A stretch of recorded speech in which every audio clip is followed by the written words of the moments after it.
აუ, რაც კარგია, კარგია. აბანო თვითონ შეულებრივი რამე არა. აბანოში მიდიან, სუფთავდებიან, ბანაობენ, მაგრამ აბანო თბილისში სულ სხვა რამე. იგი ნაღდი თბილისურია. ანდა მეკისები აიღე. აბანოში შესვლა და ქისის აწასმა იგივეა. პარიში ჯახვიდე და ეიფელის კოშკი არ ნახო. ტყილა არ ვთქვამთ. ქალაქის აბანოები ბადალი ხმელეთისაო. ძირიდან ნაშენები აუზები აქვს ქვისაო. ვინც შევა ეგრე გაგიხდის. როგორც თოვლია მთისაო. ქალი და რძალი გამოდის. ვითარც ყვავილი ხისაო. ანდა ამ გოგირდის წყალს რამე შეედრება? ანდა კი ვაფასებთ რომ ამდალოცვის. ვა, ეს რა არის? რა არის და ხოხობია? ესეც შევარდენია. ალბათ ამათაც უმპალობა უნდათ, მაგრამ ვერაფერი გამოუვიდა. ანდა როგორ არ გამოუვიდათ? ეს ორი პატარა ჩიჭი რომ არ ყოფილიყო, მეფე გორგასალი ამ დალოცვილ ადგილს ვერ ნახავდა და თბილისზე ქალაქი ძმებო აღარ გვექნებოდა.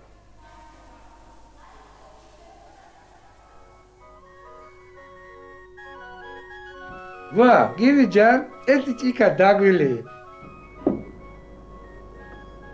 ამ ჭიქით იმ კაცს გაუმარჯოს, ვინც ჩვენ წინ გაივლის, ჩვენს ცუს სანახავს, წავა სადმე და ჩვენზე კარგს იტყვის. იცოცხლე, ჯიგარო.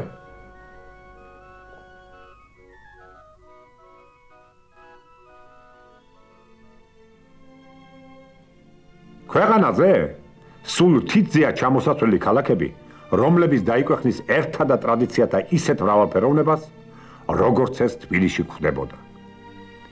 ჩვენმა ქალაქმა შეისის ხორცა, გაითავისა და თავის ისედაც ჭრელ მოსახლეობას გადასდო ყველა ის თვისებები, რომელიც ახასიათებდა აღმოსავლეთისა და დასავლეთის კულტურებს. ამ შერწყმამ შედეგად მოგვცა ქალაქი, რომელსაც სრულიად სპეციფიური, ნაღდი თბილისური ყოფა და იერი ახასიათებდა. ეს იყო ქალაქი, სადაც ერთ კუთხეში იტალიური ოპერა და მეორეში კი აღმოსავლური შეითან ბაზარი იყო. ეს იყო სახელმწიფო სახელმწიფოში, რომელიც თავისი კანონებით ყარაჩოღლები რომ მიტყოდნენ, ლოთი ფოთურა ცხოვრობდა. გრიგორ ორბელიანის თქმისა არ იყოს, კაც შეუძლიან ყველგან იყოს, თუ შვეიცარიაში, თუ დინგლისში, მაგრამ ცხოვრებით კი მარტო თბილისში უნდა იცხოვროსო. მიუხედავად იმისა, რომ მტერი 41-ჯერ შემოვიდა ჩვენს ბებერ ქალაქში, ხშირად ქვაზეც კი არ დაუტოვებია. იგი ყოველთვის ფეხზე წამომდგარა და მისთვის სახლი გოდებისა კი არ დაურქმევიათ, არამედ სახლი ლხინისა.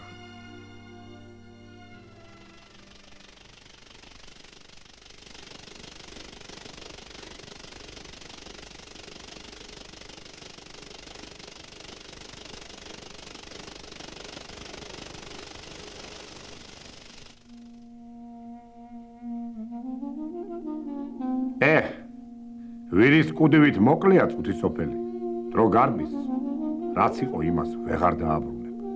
სადღაა ძველებური თბილისი თავისი მოქალაქეებით, ამ ქალაქში კარგი ხალხი ცხოვრობდა.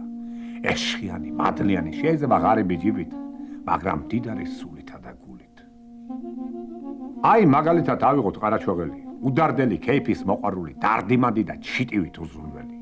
პური და ღვინო თუ გააჩნია, ბედნიერია. ორთაჭალის ბაღი მისი ასპარეზია, ტყოლამხანაგისთვის, ძმაბიჭისთვის თავის მოკლა გროშადაც არ უღებს. უსამართლობა ნახა სადმე, იყვირებს, ქველი საქმისთვის ვინც უნდა იყოს გადაგეხვევა და გადაგკოცნის. მაგრამ თუ შეურაცხყოფა მიაყენე რამე, 9 ლიტრიანი მუშტი მზად აქვს ყოველთვის. აი ყარაჩოღელთან ერთხელ მიდის დედა, რომელსაც თან ლამაზი ქალიშვილის ახლავს. რაღაცის ყიდვა უნდათ. რაგეთ შვილო ეს საქონელი? 8 აბაზი დედიჯან. 6 აბაზად არ შეიძლება? ეგ ქალი შენი რა არის დედი? შვილია შვილო. შეიძლება დედიჯან. ან კიდევ კინტოები. აბა უმაგათო თბილისი რა თბილისია. დილიდან საღამომდე დაატარებდნენ ახალ-ახალ მწვანესა და ბოსტნეულს და იქაურობას იქლებდნენ. კიტრი, ხიარ, აგურეც, ალექსანდრე, მალადეც. მერე მეთევზე ჩამოივლი და თევზი არის შენ რომ გინდა ის არის. ერთხელ თურმე ერთი მდიდარი კაცი მეთევზეს ევაჭრებოდა და თან წუწუნებდა ეს რა დრო დადგა ხრამულის ყიდა მინდა და ვერ მიყიდიაო ყველაფერს ცეცხლი უკიდია. ამ დროს კინტომ გამოიარა მეთევზეს უთხრა ორი გირვამ გაამიწონეო. მერე იღლიაში ამოიჩარა თევზი და წასვლა დააპირა. მდიდარმა გააჩერა კაცო მე ამხელა ქონების პატრონი ვარ და ვიდრე არ დავაკლებინებ არაფერს ყიდულობ. შენგანა რა გაქვს ამდენიო? სანამ მაქვს ისევ ცხოვრობ როგორც მინდა. როცა აღარ მექნება შესავითი ცხოვრება უპასუხა კინტომ და ღიმილით გასცილდა. უნდა გენახათ ქალაქში პირველად რომ უცხენო ტრამვაი აამუშავეს რა ამბები იყო. ბევრს ეშინოდა ჩაჯდომისა. ბევრი დარწმუნებული იყო ტრამვაის 4 თვალზე 4 ეშმაკი ზის და ისინი ატრელებენ ამ თვლებს. იმასაც ამბობდნენ ტრამვაის ხიდზე გავლის დროს ეშმაკები ხიდ ჩატეხავენ და შიგ მჯდომთ დახჩობა არაცდებათ.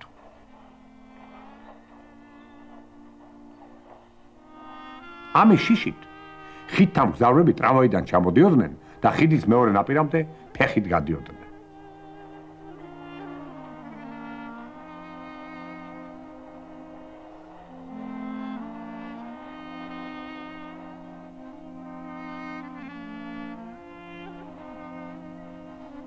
ხოლო ზოგიერთები ქალების დასაცინად დუღაბა ვასუას გამოგონით სიმღერას მღეროდნენ.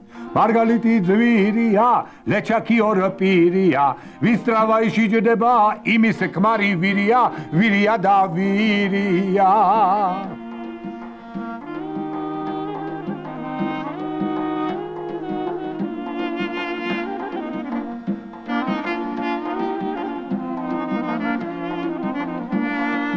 ამის გამო მრავალი მამაკაცი უგზავნიდა თავის მეუღლეს ტრამვაიში ჯდომას. მაგრამ მე როცა შეეჩვიენ ამ საოცრებას, ისეთ იშტაიზე მოვიდნენ, რომ ტრამვაი მთაწმიდაზეც კი აიყვანეს. როდესაც ბესარიონ ქებურიამ თავისი ხელით აგებული აეროპლანით ჰაერში დაიწყო ფრენა, ამას დიდი მithქმა მოთქმა მოჰყვა. ადამიანის ზეცაში სეირნობას ბევრი უნდობლობით უყურებდა და ისევე როგორც ტრამვაის მაგალითზე ეწმუნებოდა, რომ აეროპლანს ქებურია კი არა, გადაცმული ეშმაკი მართავს და მთვარეზეც კი მიფრინავს ქებურიაო. ხალხმა ლექსიც კი მიუძღვნა მას. ბესარიონ ქებურია, ვაშკაცობით ქებულია, ცაში ადის, უკიბოთ ტყვარზე გადის უხიდოთ. ერთ დღესაც ქებურიას აეროპლანი სომხების ტაძარს ვანქს დაეჯახა.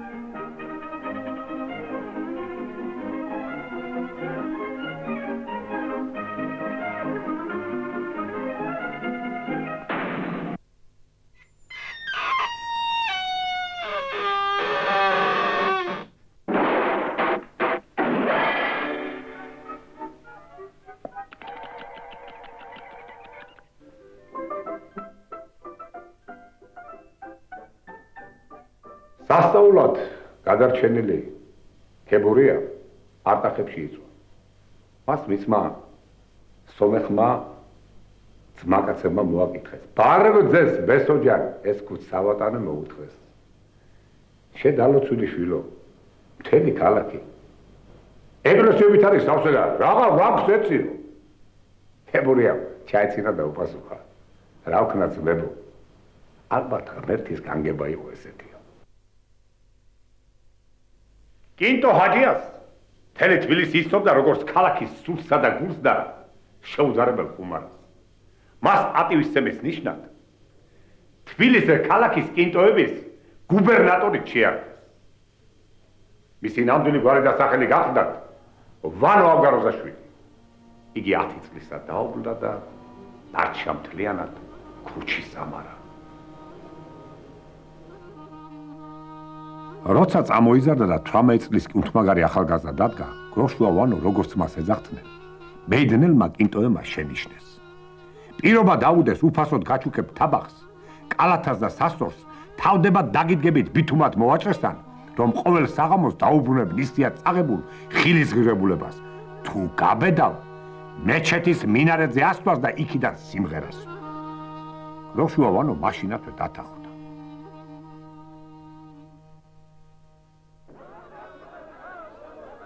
დანიშნულ დღეს მეტეხისა და ავლაბრის ხიდები გაივსო სეედის მაყურებელი ხალხით.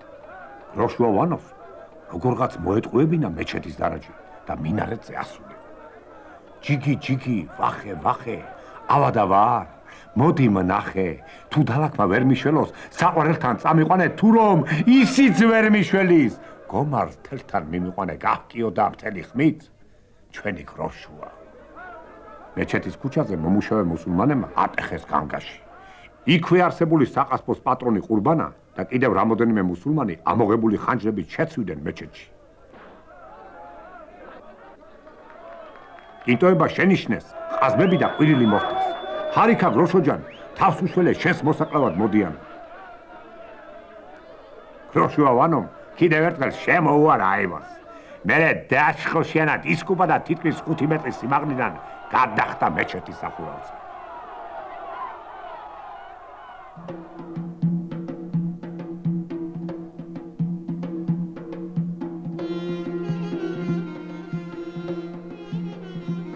ვა, ვენეცია რაღა? კინტოებმა დანაპირები შეუსრულეს. გროშუა ვანო დალოცეს თავიანთი ამქრის წევრად. მინარეთზე სიმღერა კი მას მუჰამედის საფლავზე ყოფნა ჩაუთვალეს და მეტსახელი ჰაჯი ვანო შეარქვეს.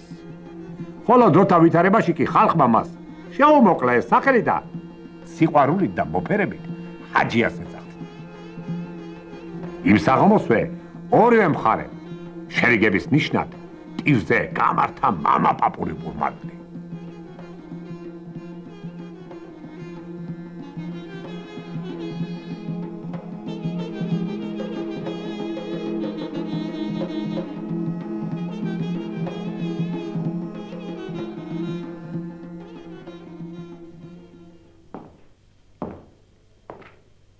აი კიდევ ერთი ცნობილი მოქალაქე.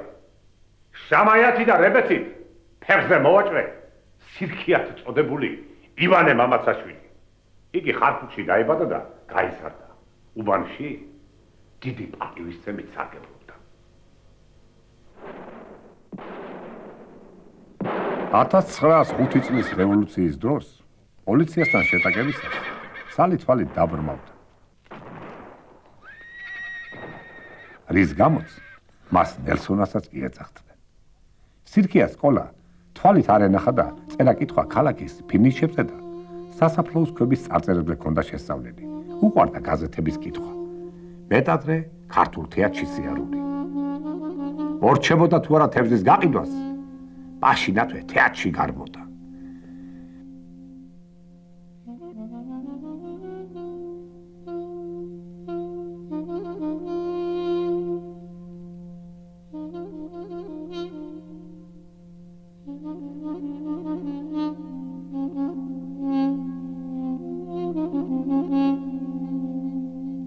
ერთ მშვენიერ დღეს თეატრში ვასო აბაშიძის ბენეფისი გაიმართა.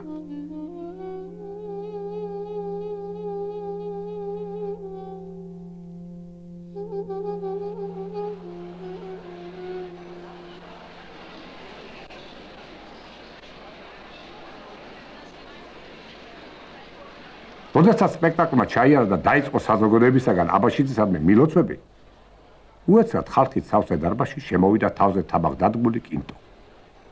ვითომ და აქ არაფერიო, ჩვეულებრივი ქუჩის მანერით გაემართა სცენისაკენ. ეს რაღა თქმა უნდა სირქია გახდათ. როცა იგი სცენაზე ავიდა, ატყდა ტაშის გრიალი. სირქია მივიდა ვასო აბაშიძესთან. თაბახი ჩამოიღო, ხელი ჩამოართვა. ხალხი გაინაბა. სირქიამ მსახიობს ასე მიმართა. ვახ, ცოცხალი თევზები, ჭიჭყინა და ჭანარი. ნორჩი ბატკნის მწოდები ყველაფერი აქ არის, ქეიფი და სიმღერა, ბაღდადური შალახო, მოკვდი რაღა უხერო თუ თეატრი ვერ ნახო. უასოდ სპექტაკლი, განა არის ცხოვრება. ქალი, ღვინო, დუდუკი, აი ჩვენი ცხონება.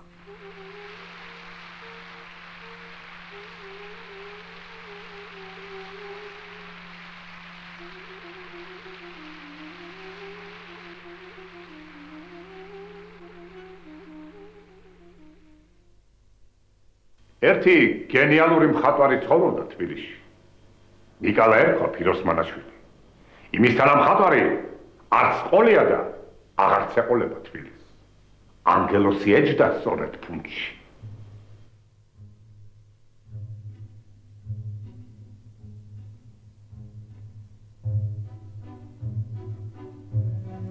ამაყი იყო და თავისუფალი. სუფთა იყო, როგორც ანკარა წყარო. პაკისტანებზე იძახდნენ, მის პიჯაკს ჯიბე არ უნდოდაო. ნიკალა დიდი ფორმალის კაცი იყო, ცოტა თვითრჯული და ოდნავ ჭკუა შეფრქვეულიც. ზედმეტს არავის გააბედვინებდა, ამიტომაც შეარქვეს გრაფის სახელად. შესახედაობაც ხელს უწყობდა. ბევრი არაფერი უნდოდა. ფუნჯი, საღებავი, ერთი ჭიქა არაკი და ცოტა ყურადღება.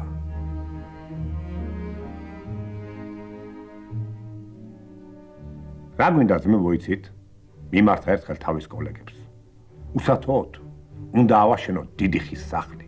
სადმე ქალაქის შუაგულში, რომ შევიყარნეთ ხოლმე, ვიყიდოთ დიდი სტოლი და სამოვარი. სვათ ჩაი, ბევრი სვათ და ვილაპარაკოთ ხელოვნებას.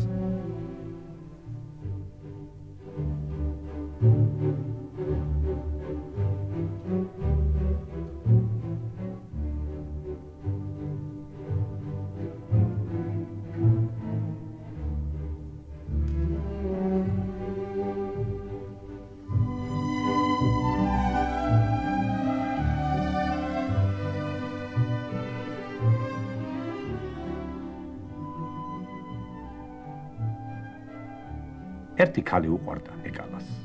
მუშტაიდის კაფე შანტანის ფრანგი მომღერალი მოცეკვავე მარგარიტა. მასზე ბედნიერი მაშინ ქვეყანაზე არავინ იყო. რაც კი ავლა დიდება გააჩნდა, ფიროსმანს საყვარელ ქალს მიუძღვნა.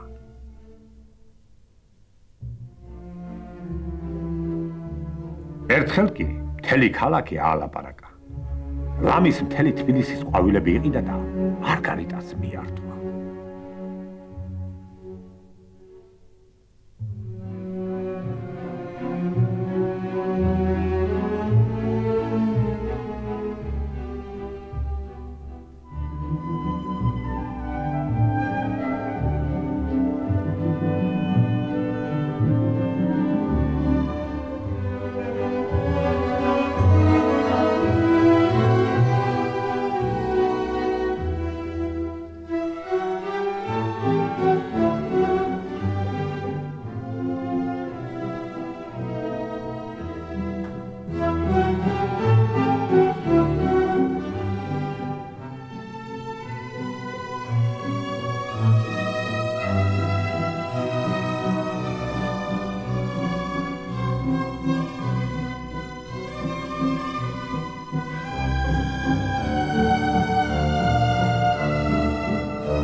წელში თქვის მარცხენა მხარეს ციცაბო კლდეზე მდებარე ორსართულიან შენობაში ერთმა კახელმა მეტსახელად უტრუხუნემ გახსნა ტრაქტირი. მაშინ სამი კიტნოს ან ტრაქტირს აუცილებლად რაიმე სახელს არქმევდა. ხო და უტრუხუნემაც არცაცია და არცაცხელა და თავის ტრაქტირს აეროპლანი დაარქვა. უტრუხუნეს საქმე კარგად მისდიოდა და მოგებას მატულობდა. მაგრამ სულ მალე ზოგიერთ გავლენიან და მდიდარ მუშტარს მისთვის უთქვამთ. აღარ გვინდა შენ ტრაქტირში პურის ჭამა და შემოსვლაც კი, რადგანაც ღვთისაგან წეულ აეროპლანს ეძახიო. თუ არ გადაარქმევ, ფეხს აღარ შემოვდგავ შენთან. უტრუხუნე ორცაც შუა ჩავარდა. ტრაქტირისათვის იგივე სახელის დატოვება დიდარი მუშტრის დაკარგვას ნიშნავდა. ამავე დროს ხალხის უმეტესობა მიეჩვია აეროპლანს და გადარქმევას შეეძლო მუშტრის ეს ნაწილიც დაეკარგა. უტრუხუნეს საგონებელს მიეცა. ამასობაში კი მის დავიდენიას მუშტარი დააკლდა. ერთ შენერ დღეს უტრუხუნებ მასთან მისულ ფიროსმანს თავისი ჩანაფიქრი გაუმშრომნა. უტრუხუნეს გაზახული ქონდა რამოდენიმე კაცის გაგზავნა დიდუბის იპოდრომზე, რათა იქიდან დაბრუნების შემდეგ მათ გაევრცელებინათ ხალხში ხმები, რომ აეროპლანი, ტრამვაივით ახალი გამოგონებაა და მეტი არაფერი. ეს საქმე გამიკეთეთო. ამაში დამეხმარე და მერე მევიცი და ჩემმა კაცობამ ეუბნებოდა უტრუხუნე. ფიროსმანი უტრუხუნეს თონას ბავშვურ სისულელეც თვლიდა, მაგრამ მაინც დატაყდა. დანარჩენულ მონაწილედ ჰაჯია და სირქია შეარჩიეს. დათქმულ დღეს ნიკალა ჰაჯია და სირქია შეგროვდნენ უტრუხუნეს ტახტის წინ. რომ არ მოეწყინათ, თან არღანით წაიღეს გასართობი.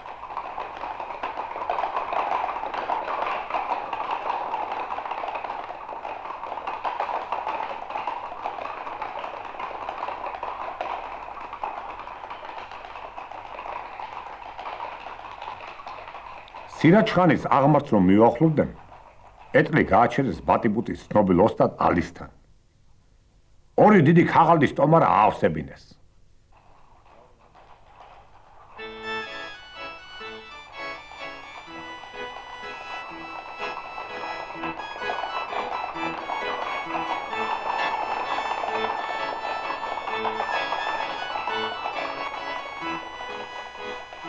მალე ეტლი არღნის დაკვით ვორონცოვის მოედანზე შემოვიდა.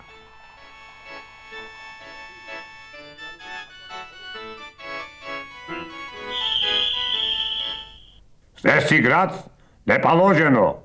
Виноватები ვართ, უმფროსო ჯან.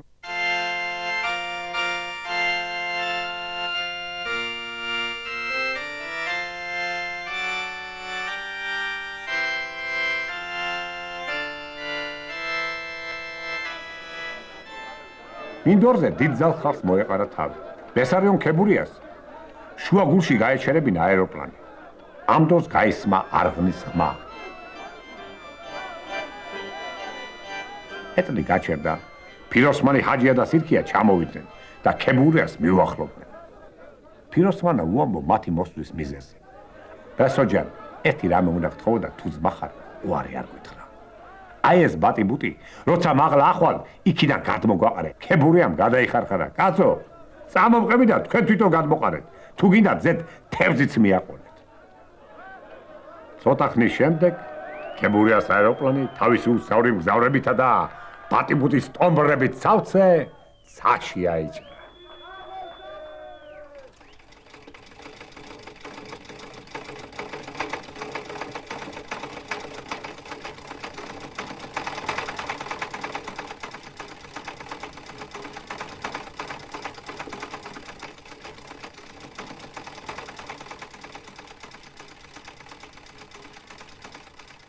შენ დაუკარ, ვასოჭა!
ქალაქში ხმა გავარდა ნიკალო მხატვარი მომგზავრა. ზოგიერთები იმთავითვე დაფაცულდნენ, მაგრამ გვერდაი. დღევანდლამდე მისი საფლავისთვისაც კი ვერ მეუგნიათ. მხატვარი სიკვდილის შემდეგ გაახსენდა.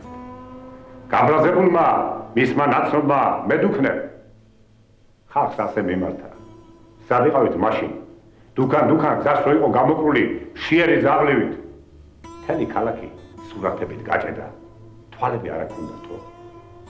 ყველაზე საწყენი მაინც ის არის, რომ საქართველოს თვალწინ საშინელ სიღატაკეში და აუტანელ ტანჯვარში გარდაიცვალა ოსტატი, რომელსაც მალე მიიჩნევენ ახალი ქართული მხატვრობის მამამთავრად. ასეთია სამწუხაროდ ჩვენი საზოგადოების წესი. ბუნება კი ესეთი დიდი ბედნიერებით იშვიათად აჯილდოებს ერებს.